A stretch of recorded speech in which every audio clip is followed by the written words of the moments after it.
Hello and welcome. कैसे हैं आप सभी लोग? होप आप सब ठीक होंगे।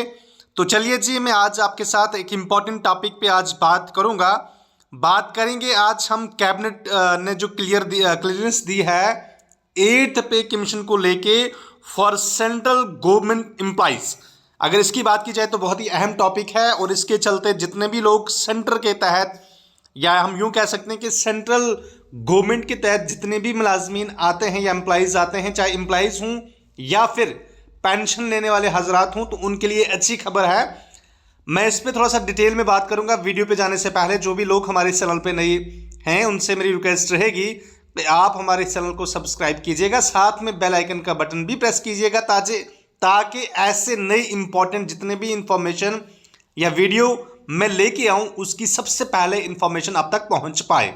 चलिए बात करेंगे आज कैबिनेट के ऊपर, या यूं कह सकते हैं कि सेंट्रल गवर्नमेंट की जानब से जो है एट्थ पे कमीशन को लेके बात हुई है और कहा गया है कि इसको ग्रीन सिग्नल, या हम यूं भी कह सकते हैं कि इसको पास कर दिया गया है कैबिनेट के द्वारा।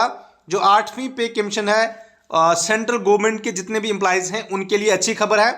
बात करेंगे इसके ऊपर। यूनियन मिनिस्टर जो है अश्वनी साहब, उन्होंने कल इन्होंने एक डिसीजन जो है उन्होंने अनाउंस किया था 16 जनवरी 2025 को, जिस पे उन्होंने ये चीज़ पूरी तरह से साफ कर दी थी कि कैबिनेट के लोगों ने एट्थ पे कमीशन को जो है ग्रीन सिग्नल दे दिया है।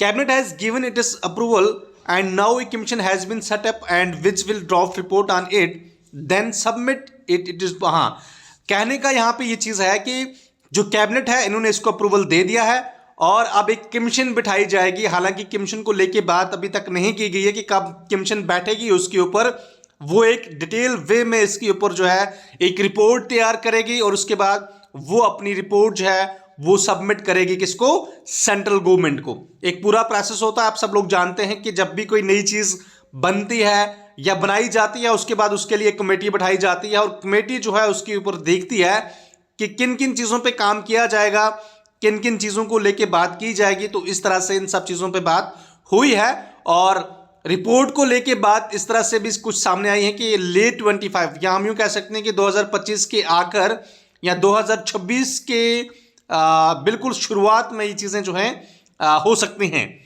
वहीं पे अगर बात की जाए तो जब से हिंदुस्तान को, हमारी कंट्री को आज़ादी मिली है तब से आज तक हम लोगों ने 7 पे कमीशन अभी तक लगा चुकी है गवर्नमेंट। और इसकी और स्पेशली अगर इसकी बात की जाए तो near gap of 10 years almost जितने भी आज तक आपकी पे कमीशनें लगी हैं सेंट्रल गवर्नमेंट की जानब से, तो मोस्टली जो है 10 साल का उनके बीच में गैप रहता है।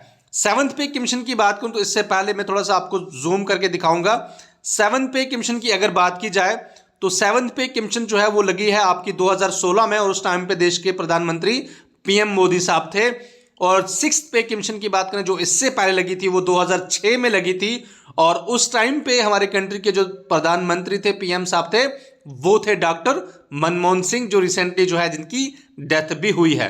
ठीक है, शाबाश। और हम देखेंगे इसमें क्या कुछ था। द सेवंथ पे कमीशन, इसकी अगर बात की जाए जो सेवंथ पे कमीशन की बात यहाँ पे की गई है जिसको 2016 में लाया गया था, सा an increase in the minimum salary. शाबाश, मोस्ट इंपॉर्टेंट पॉइंट है।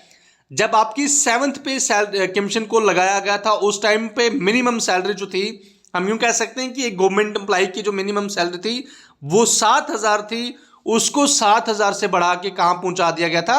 18,000 पे। आप खुद अंदाजा लगा सकते हैं कि कितनी अच्छी चीजें हुई थी उस टाइम पे।